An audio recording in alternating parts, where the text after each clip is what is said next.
Please rise to the Pledge of Allegiance.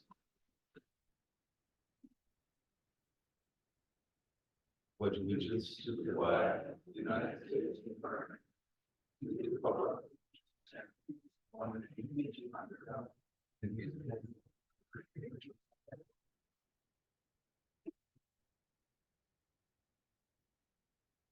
Okay, welcome to the first Board of Directors meeting, Foundation for 2024.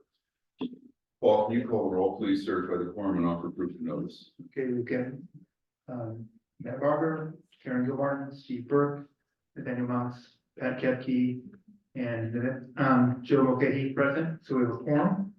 And notice was posted in accordance with Florida statute. Thank you. May I have a motion, please, to approve the prior meeting's minutes? A second. All in favor? Aye. Okay, so a couple things. First of all, probably most of you know that we have a election coming up for the Board of Directors, Foundation Board of Directors. The annual meeting is at the end of next month, end of March, sorry. And the deadline for application to run for the board is February 2nd. So that's coming up in a couple weeks. And we are hoping to actually have an election this year, since it's been since 2020 that we've had an election here held in March. Most of the, actually all of the 7 board members you see before you are have been appointed to the board because there hasn't been enough interest in the community in running for the board. So I am hopeful, we are all hopeful, that we're going to get a robust crop of worthy candidates this year, and that we will see an election for the 3 seats that are opening on the board in March. The application is on the website. You can get it in the foundation office. Go see Monique, she'll give it to you. An update from the CDD. So the couple things, there are actually 3 things of note from the CDD meeting this week. And I see some familiar faces, some of you were there. They continue to work on the concept of first responder access through the 41 gate during construction. This is a question that was raised by a resident, but that has widely of concern. They have put together an ad hoc committee. There is a director from the foundation, a director from the CDD. A number of residents are all working on this with the CDD. And I know they met with the fire department the other day. They're working on establishing access through the 41 gate during the construction, which is a challenge because, as you all know at this point, the elevation change that's going to occur over there is significant to keep the gate in compliance with the changing flood zone. The CDD has changed their design of the airport gatehouse quite substantially. There are 4 main design changes, most notable of which is the thing is going to be shorter in height. And it is, I think, sort of a credit to the community that we have voiced our opinions on this to them, credit to them that they're listening. The 5th design change that was recently decided at yesterday's meeting is that the clapboard siding that you see on the Vanderbilt gatehouse is going to be eliminated from the airport gatehouse, giving the community a chance to kind of look at both gatehouses and through public comments and possibly a survey. I don't know how they're going to do this. They're going to ascertain what the public thinks about how that should look on the 41 gatehouse. Then circle back and if Vanderbilt needs to be redone, they redo it so that all 3 gatehouses are have a similar finish. The finish on the airport gatehouse is going to be a flat stucco finish, no collaborative style siding. Finally, a pickleball court update. As you know, we've talked about in past meetings. After the county gave us approval to do some small infrastructure development here based on our current parking situation. We have gotten permission to build 3 pickleball courts and to do a 500 square foot addition on the community center. How that happens is going to be up to the board developing plans on how to utilize those credits. And right now, we are in negotiation with Pelican Marsh Golf Club with regard to the easements or right of way that they have west of the tennis courts, east of Woodland Front. So there's a cart path there. The golf club has an easement from the foundation to have that golf cart path there, which is used for large equipment as well as small utility carts. That cart path needs to be moved in order to have the possibility of developing that area. So we're in the negotiation with the golf club right now, and the people the contractors who would be building these pickleball courts over there have talked to our civil engineer, who is drawing the plans for the area, and they're working on solving all of the golf course's problems with moving golf cart path. We don't know what's going to happen there.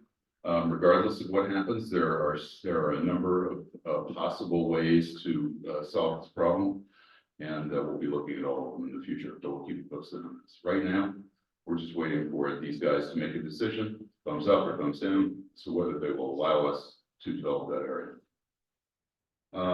And that is it for the president's report. So Paul, how about the foundation manager's report?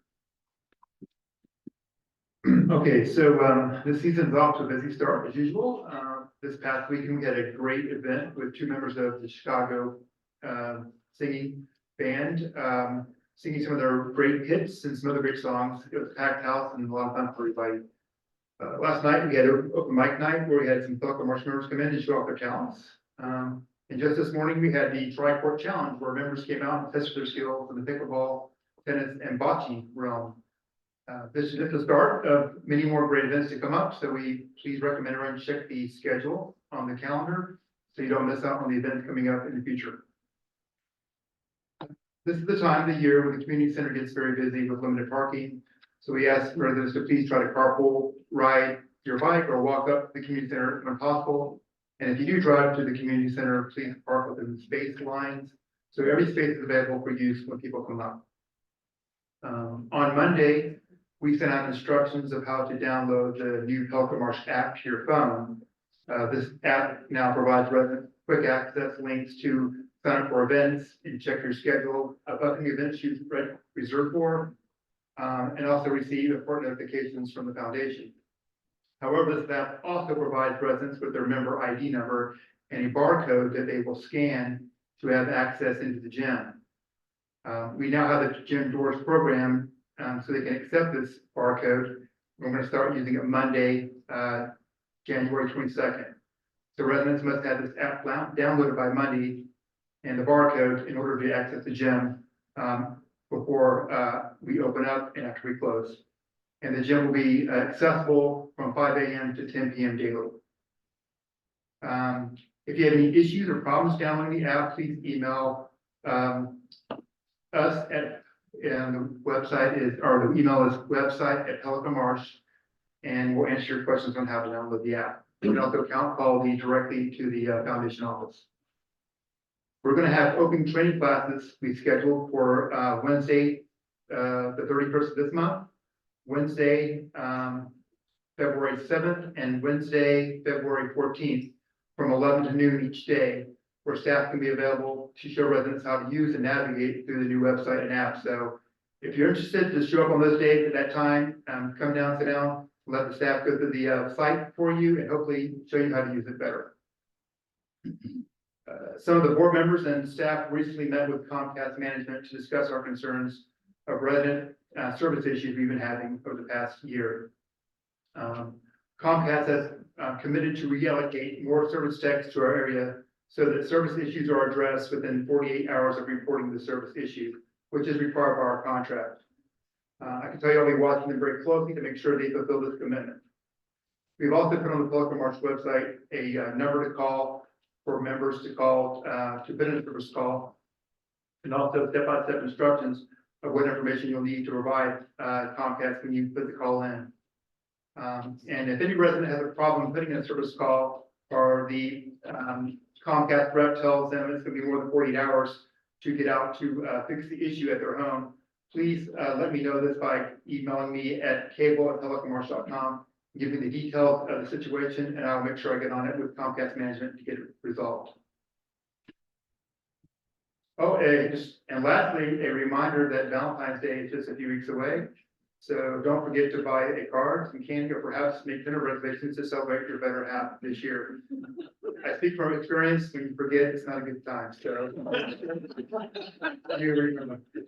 That's my report. Thank you all. I just want to, I didn't know Paul was funny. I'm just stating the truth, not funny. Not funny with this end. so just to reiterate, this web address, Paul, is cable@telecommerce.com. Yes, cable@telecommerce. I'll have that up on the our website. It's on our website, yes. Very good. Okay. All right. Thank you for that jovial report. And now the treasury report, then. Wow. Sorry to beat that, Paul. Okay, so this month's treasury report, what I'm gonna do is a little different than normal. Normally I go over the previous month, but since this is January, we'll go over the previous year. So we'll do the highlights from 2023. What we see here is our total operating surplus for 23 was $48,000 over the break even. So we actually ended up with a little more money than we started with. Our revenues exceeded our budget by $64,612, mostly because we collected interest on all the money that was just sitting there. In previous years, we had not had so much money sitting there, and we didn't have interest rates so high. And thanks to the inflation, suddenly it was very profitable to make interest on money just sitting there. The finance committee, especially with Paula Fetterman's initiative, managed to get us into highest interest that we could get for the money that was sitting there, and cha-ching, it just turned into free money for you guys, $64,000. Operating expenses, thank you, Paula Fetterman, finance committee, and Paul had to learn a lot of new things and paperwork and shuffling money around, and everybody worked together really well. It was really cool. Operating expenses for 2023 finished $78,000 over budget. Our expenses were higher than budget. The biggest reasons was that we had extra payroll, $24,700 in extra payroll, mostly due to a good thing and a bad thing. We had lots and lots of activities this last year. And so we had more work to do than normal because we had a lot of extra interest in the amenities, and that was very nice. We also had to spend a lot of extra money on payroll for training for this new club management software system, which you'll be seeing more of, and we hope will definitely make your some of your amenities easier to access and pay for and to see what's going on. Well, everybody had to get trained on that, so that was the biggest part. We also upgraded our computer systems, and we did this out of the operating budget. And then there was building repairs, 19,000 for computers, 19,000 for building repairs. We had a lot of building repair maintenances, sidewalk, parking lot, roof repairs. The roof's still no good. 5,000 in additional air conditioner repairs, and that doesn't count the huge air conditioner just replacement costs. We had air conditioners go out, but was able to replace those with the replacement fund, and then 5,000 out of our operating costs for repairs. And then our utility costs were higher than expected quite a bit, so it's $9,000 there. So anyway, luckily we had extra income because we had extra expenses to offset that. Our cost centers finished $2,300 worse than budget, mostly due to higher payroll. The restaurant expenses was 61,000 under budget. Mostly we spent about, what did we spend, $92,600. Most of that was the $75,000 the subsidy and the rest of it was minor upgrades, such as heaters and air conditioners and things like that, which are nearly all will be one-time costs.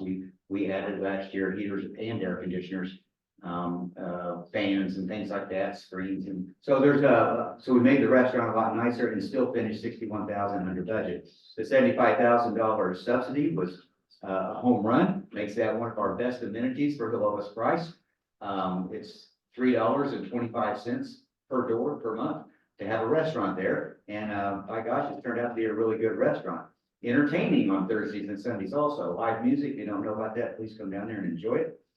Capital resales, we sold 88 homes. We had only budgeted about 50 homes, and it was sold 88 net. That means 88 that does not count with people moving around within Pelican Marsh that don't have to pay the fee. 88 new people that came in and paid the fee, generating income for our reserve account and for our capital account. That's $655,000, which is 280,000 more than we expected. A reminder, anything that I read off here, anything you see on your screen, anything you don't understand, it is on our website, and Paul or I can easily answer questions anytime later on if you don't understand something, but you can pull this down off of our website. Page 2, Paul. Okay, now we'll look at the bank account balances. Everybody not go to sleep on me. Operating fund, we've got our 3 funds. We've got our 3 accounts, the 3 different places where we have money. The number 1 there on the left is our operating account. This is where your HOA fees go, and that money is used for our day-to-day expenses. So our operating fund at the beginning of last year, that had 420,000 in it, 482 at the end of the year. The replacement fund, the reserve account is nicknamed. The replacement fund gets all its money from the resale fees when people move in here. You don't actually have to pay any money into that. That's done by the resale fees. It started the year off at 610,000, and after the bad luck with the air conditioners and the normally scheduled stuff, we ended up with the year with 291,000 in the reserve account. The capital account, that's the third and last account. That's where we have this account for improving or upgrading or adding amenities. It gets all its money also from resale fees. It doesn't get any of its money from your HOA fee. They come from resale fees. It started out the year with 100,000 in it. At the end of the year, it had 438. We didn't do a whole lot of spending out of that account. The last time we spent a huge amount of money out of that account was when we built the restaurant. That's the kind of thing that the capital account does. Next page. Here we've broken down. It's harder to read than I bet a lot of you guys can't read that. And so again, it's on the website. Here we've broken down the different cost centers that we have. The top one is fitness. I don't know if you guys noticed, we have all new equipment in the gym. Okay? And that was paid for out of the reserve account. We saved up a little bit of money every year, and then all of a sudden we was able to write the big check and have all of that. Gym really looks wonderful. If you haven't been to the gym recently, it's a new place. More equipment, more square feet. This looks great. The revenues, here you can see the 2023 as it's compared to 2022. The middle line there is what we had budgeted for 23. The revenues we had in 2022, look how crazy the difference that is. In 2022, it was only 226,000, but we budgeted it to jump up 100,000 in 23, and it went up nearly 200,000. So the revenues in the fitness center, it just really shot up. We're above pre-COVID, and definitely way above 22 and 21. This surplus is 48,000, and we had budgeted 34, and that's excellent. Court sports revenues was 75,000. We had budgeted 69. This is quite a bit more than even pre-COVID. The expenses are 277, which left us with a negative loss of 202. We had budgeted 185. We did have more expenses there in payroll than we had budgeted. We have such incredible people working in court supports. We're very happy with what's going on over there. They're doing really well with, the t-shirts and hats and things like that. If you don't have a good quality t-shirt that says Pelican Marsh on it, now you just need to walk over there. The tennis center, the pickleball center, that is now the t-shirt center also. So even if you don't play anything, you are from Pelican Marsh, you need to have a good Pelican Marsh shirt. And they have great selection over there. I have like 6 of them now already. Social, this is our attempts, this is, events that we do here, and we try to break even in that account, and it comes pretty much breaks even every year. Activity centers total, you'll see that it only, if you add them all up together, it was minus 151,000, and that is almost exactly what we had budgeted. Food and beverage, we had budgeted 150,000, and we spent 93 almost. So we come out better than expected there. The next page will show us house sales. I said 88, but actually there were 99 because 11 people did what I did and just moved around within this place. Because you can't ever leave once you fall in love with this place, it'll roll you out. So we had 88 actual houses that we sold that we collected the fee on, and we'd only budgeted 50. And so that's 38 more than normal. You see it down at the bottom, $655,000 total. Next page. All right, this is a really tiny print. And all this is for those of you who enjoy this sort of thing, you can look at this later on the website. This shows you where we spent our money from the reserve and capital accounts. Like on the capital account, we did some kitchen equipment, and you'll see the canopy over by the pro shop and things like that. You can look at this chart and you can see where the different monies were spent from the reserve account and from the capital account. All right, so 2023 was a good year. 2024 looks like it's going to be even better, even though the interest rates in the economy is a little bit strange. But anyway, that's the recap for 23. I think everything would look really good. Thank you, guys. Thank you, Nathaniel. Okay, for new business, we have section 9.1, approval of appointments to the Tennis Advisory Committee. There have been 2 resignations from the 7-member Tennis Advisory Committee, and there were 5 applicants for those 2 spots. The Tennis Advisory Committee has selected their choices, and so today the board will vote to confirm those choices to the committee. They are Peter Olin and Ray Slight. I have a motion to approve these gentlemen. Second. Motion. And second. Second. Thank you. All in favor? Aye. And motion carries. 9.2, approval of the Design Review Committee written report.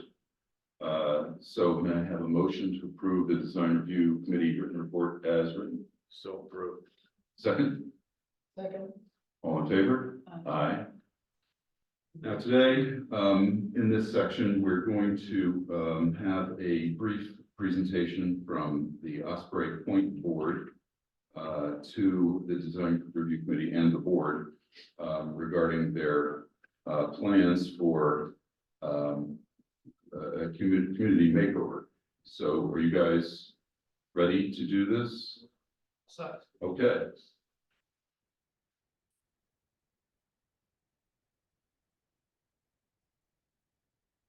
State your name. I'm John Comar. I'm president of the board at Osprey Point, and good afternoon, and thank you for giving me the opportunity to present to you today. Next slide, Paul. So why am I here? John, hold on a second, let me just figure this out. Next one. Yeah, hold on 1 second. Okay. I think I have to,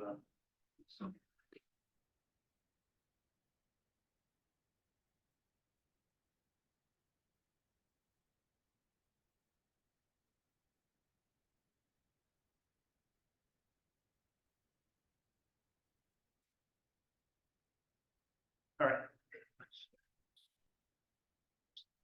What's that? and all set. Okay. Can you go to the next slide, please? Next one, you did Ms. Bowman. Okay.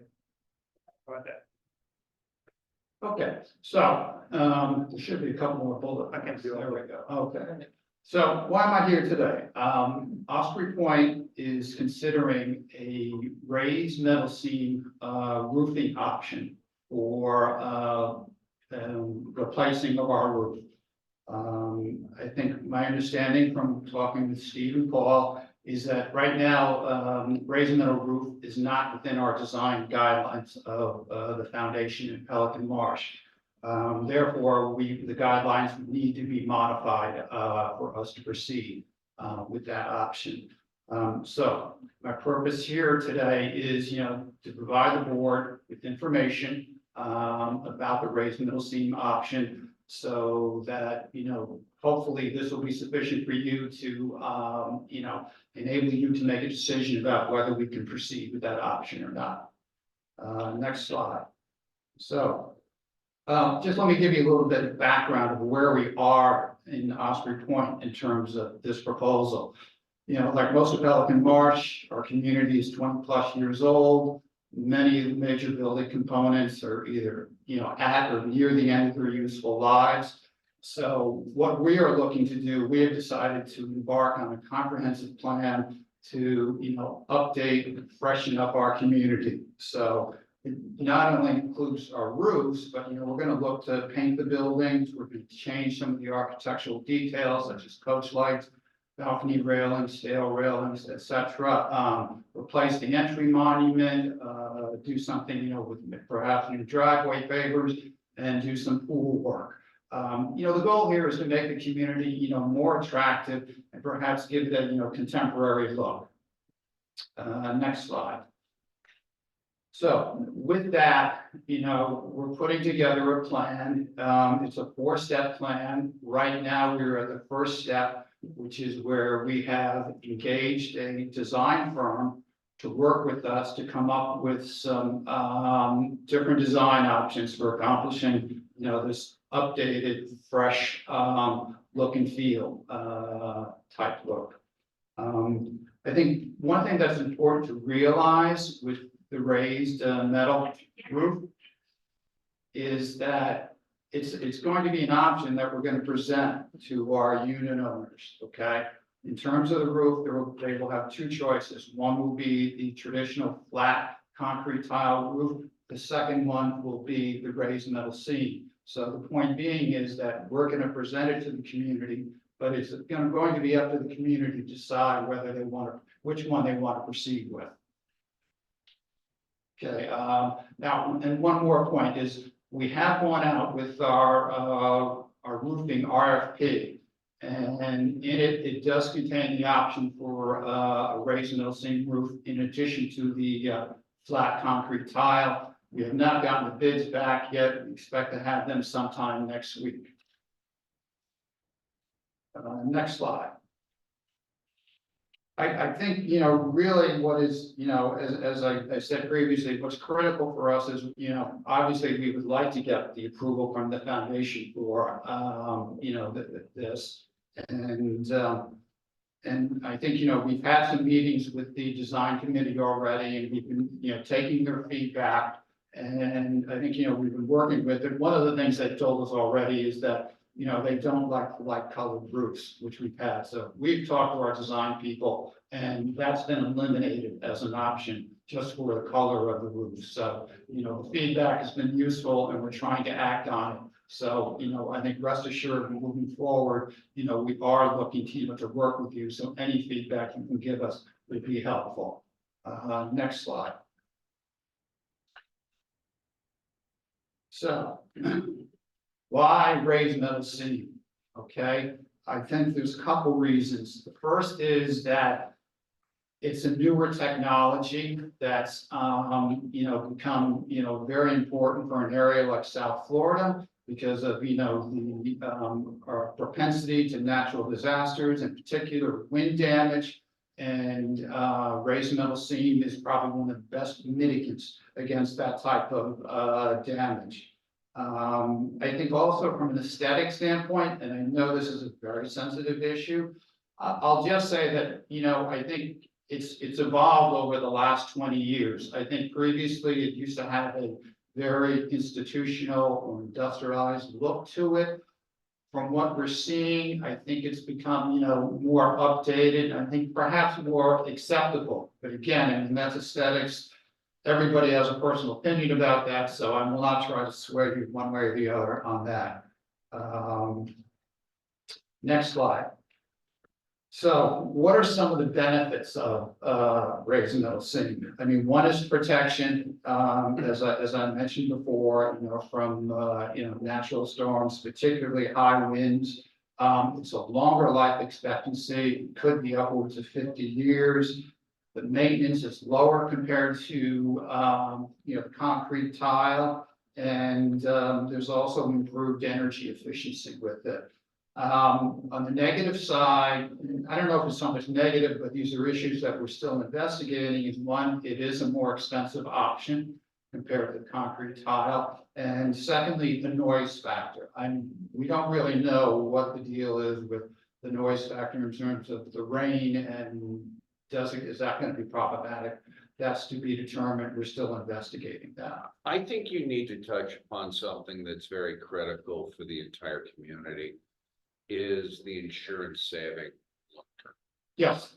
Next slide, please. Oh, sorry, Well, Mark, I love it. sorry.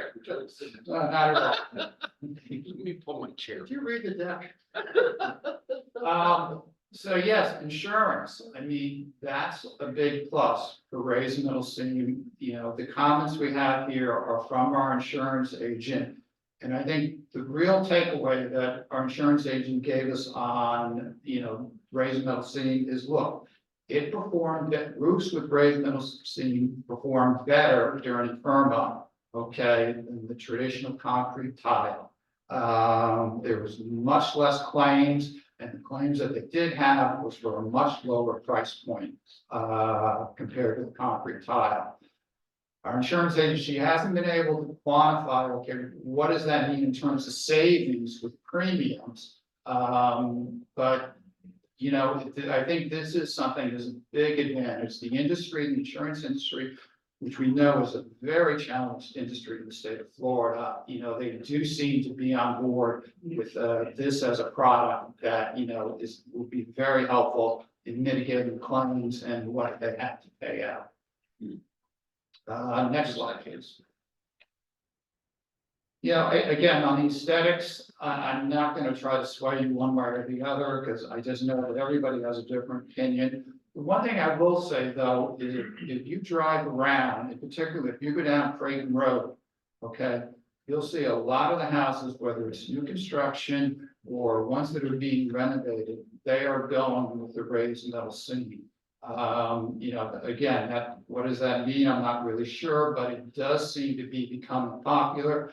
I know the clubhouse, the golf course, they have gone with it also. So I think there is greater acceptance, within the marketplace in terms of this product.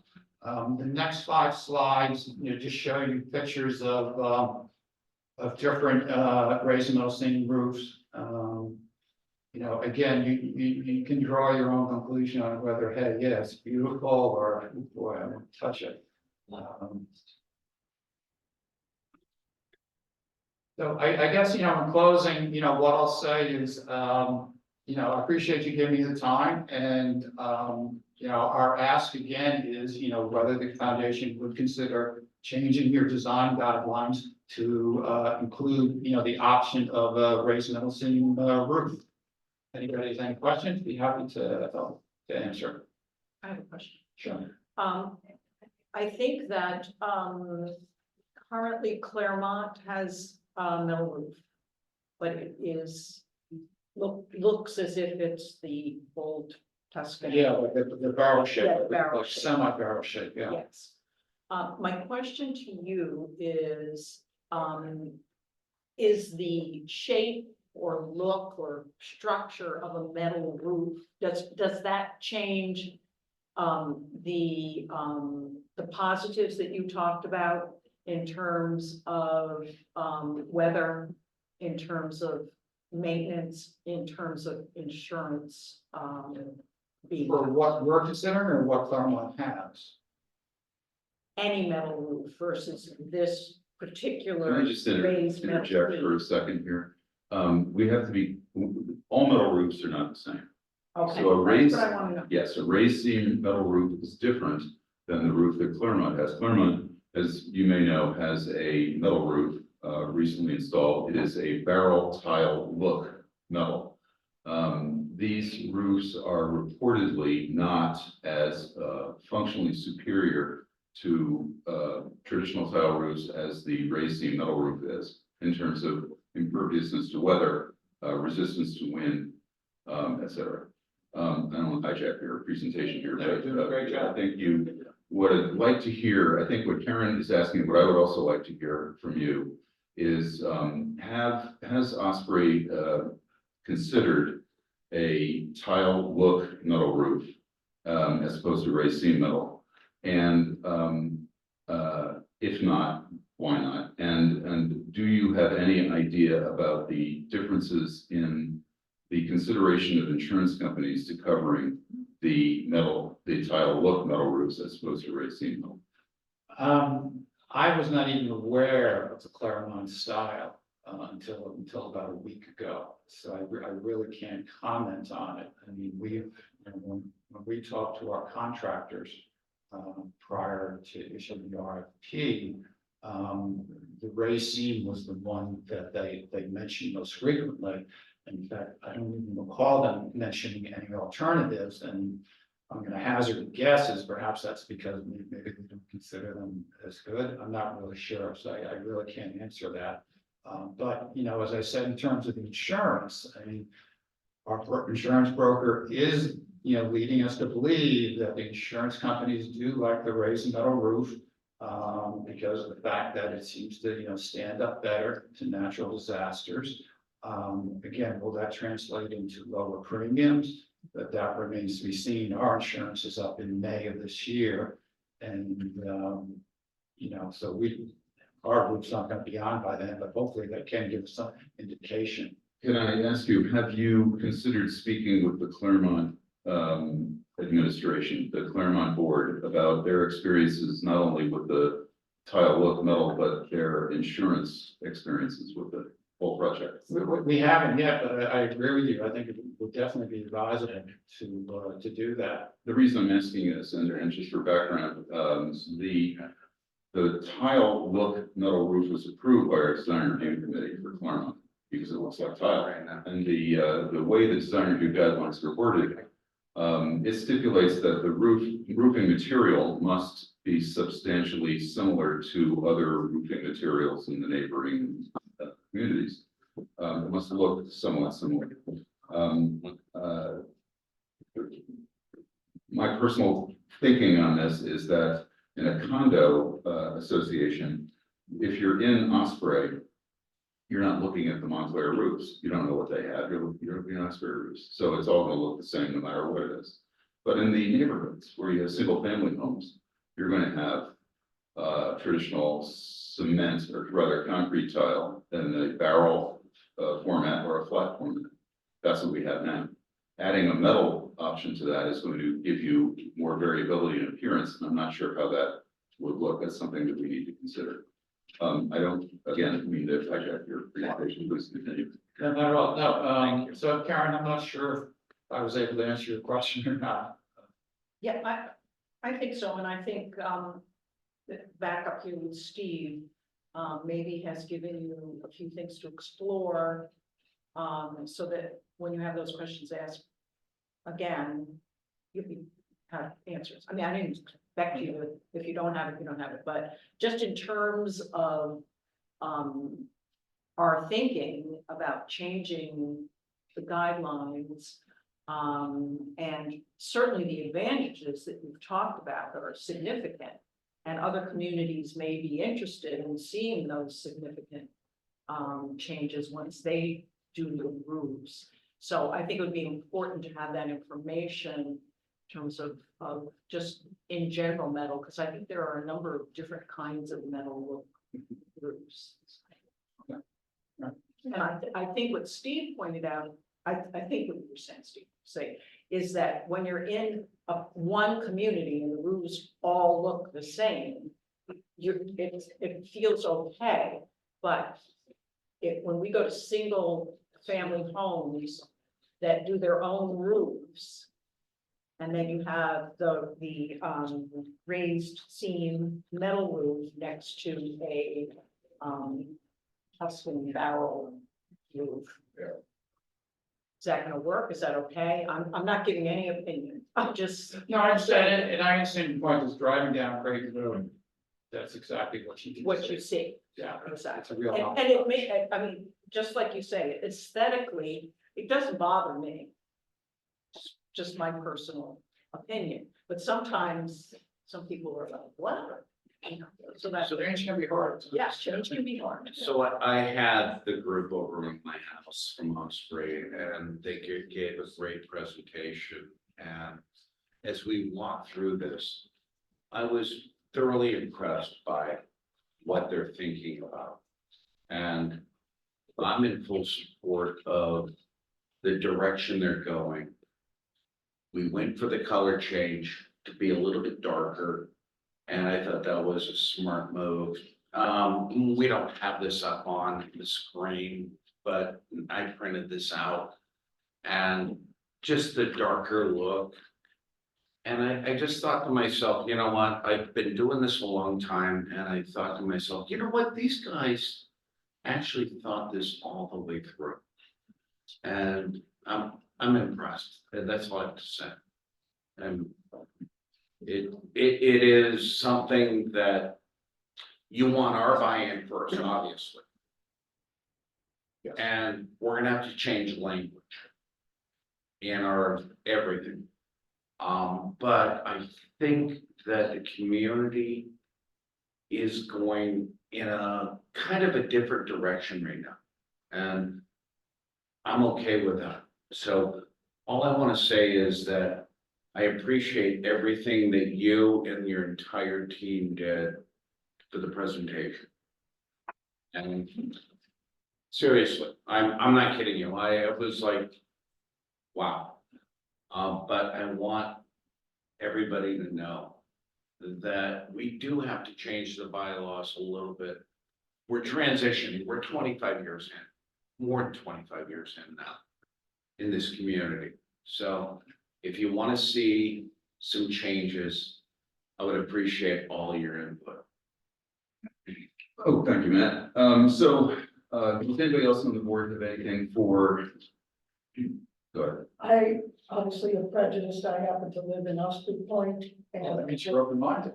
I am, and I think change is good, you know, otherwise we still get horse and buggy. Not that I'm opposed to horse and buggy, but I think change does happen, and I think it is important for us to embrace it, just like Karen said. Most of us came from neighborhoods, you know, when we were young, 6-7 years ago, speaking for myself, and every house was different. So everybody knew what the house looked like. When we moved into Osprey, our neighbors knew when we were having a party, because we always had to put 2 little American flags out, so people, you can't see our numbers, so people knew which house we lived in. But I think updating it and changing things are important. We don't wear the same type of clothes or anything, so I'm hoping, like Matt said, that we can be open-minded and look at some changes for the whole community. Like I didn't know that Claremont had metal. I didn't know that, you know, that came metal. And the idea of less insurance and more longevity to me is great. Thank you, Jim. Thank you, Pat. Anything else on the board? Have any- Yeah, I mean, I'd like to just ask a question. Everybody's probably seeing this for the first time. It was the first time I've seen the pictures and sort of the presentation. Matt had an opportunity to think through it. I'm kind of on the spot. What's the reactions of the people here in the room? I don't know how many people here are in Osprey. If the whole room's Osprey and they're all gonna say, I love it. Or so I'd like to hear other people's reactions. You know, what the board does is obviously a decision with respect to multifamily units. But I think if you're going to change the code, the design review, you should put only multifamily units. Because metal seam roofs and individual single family, change the character of the hire.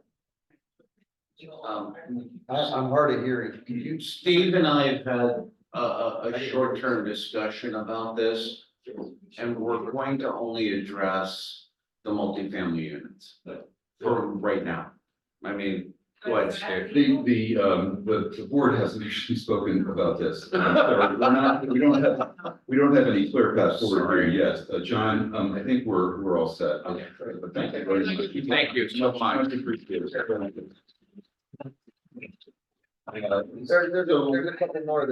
couple more comments. I know you're not attorneys. Is it possible that, and I'm just talking, is it possible just to say that the condo communities can do that, but a single family house can't? Oh, you can do that? Oh, thank you. We should ask it feels like that, Thank you. it feels like the board should consider having a meeting with our attorney on that question.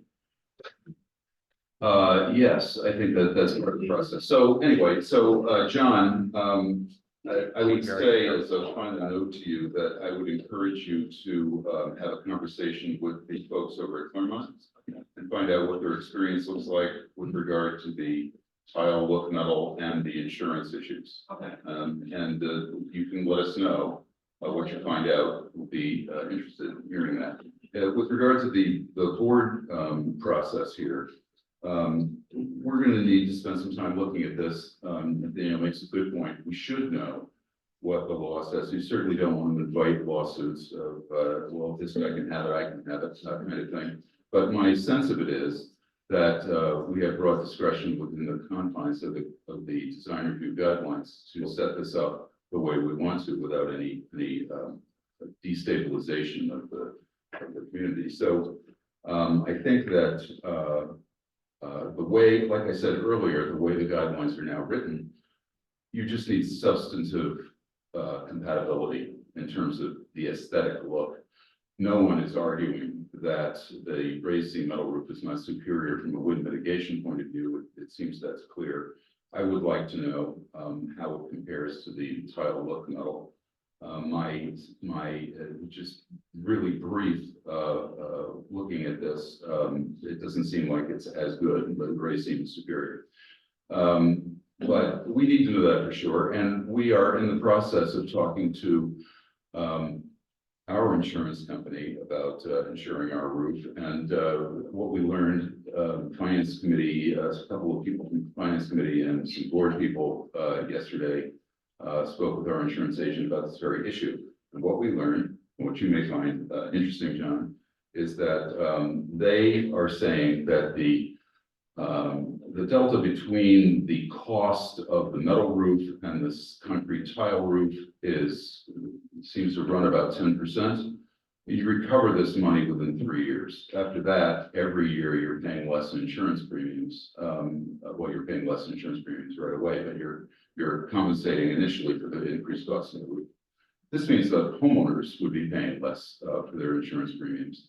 And how much less, we're still in the process of investigating this. So the board has much work to do on this issue before we can move forward, and we'll be letting you know our progress at the next meeting.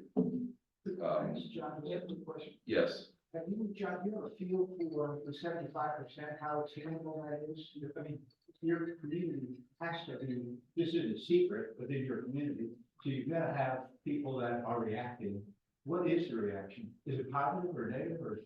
The other question would be, how many? Most of it's positive, but the way we're gonna present it will be a plurality, all right? And Let's see the price. yes, no votes, and we expect 75%. And do you have a feel for how many homeowners you will force out of the community with the assessment of additional costs? No assessment. No assessment. This is from the hurricane, we 6 years waiting for the hurricane money from our insurance company that went belly up. That's what's paying for this. The insurance companies. Bang, bang. Plan comes together. Okay, so let's ask for board member comments at this time. Any board member comments about anything? Hey, do we want to talk about pickleball or no? Well, we can talk about that if any of the residents have questions on, unless you want to make it up. Okay, no, Does anybody want to talk about? Well, we're gonna do board member comments first, then we're gonna move to the resident. Well, that's the way I'm. Do you guys have any comments about? Okay, resident comments. Anybody have anything to say, questions? Pardon me? About anything? Okay, please come forward and identify yourself and your community People at home can't hear you unless for you're the record. The outside come It's spontaneous. It's okay to watch, it's fine. What? You're watching, it's okay. My name is Beth T. Frank. I just have a question, Claremont. I just have a question, Paul, about the gym access. Is that, barcode only needed when the community center is closed to get into the gym?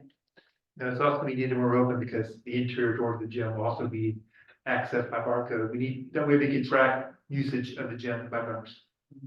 I just wanted clarification. Yeah. Not that I go in the gym.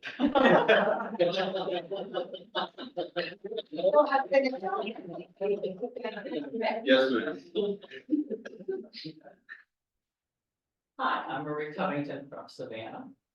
I understand that there has been approval for a 500 square foot expansion of the community center. Do I understand that correctly? Not strictly. There has been, the county has given us permission to build such an expansion, should we decide that we want to do that. Okay. Based on our parking, This is entirely due to our administrative parking reduction application that was approved by the county. They have given us permission to build some specific infrastructure, and that is 3 pickleball courts and a 500 square foot expansion of the community center. There's no plan to do any of that yet. It's just the outline of what. of Yes. what's possible. Yes. Okay, thank you. You are welcome. Anyone else?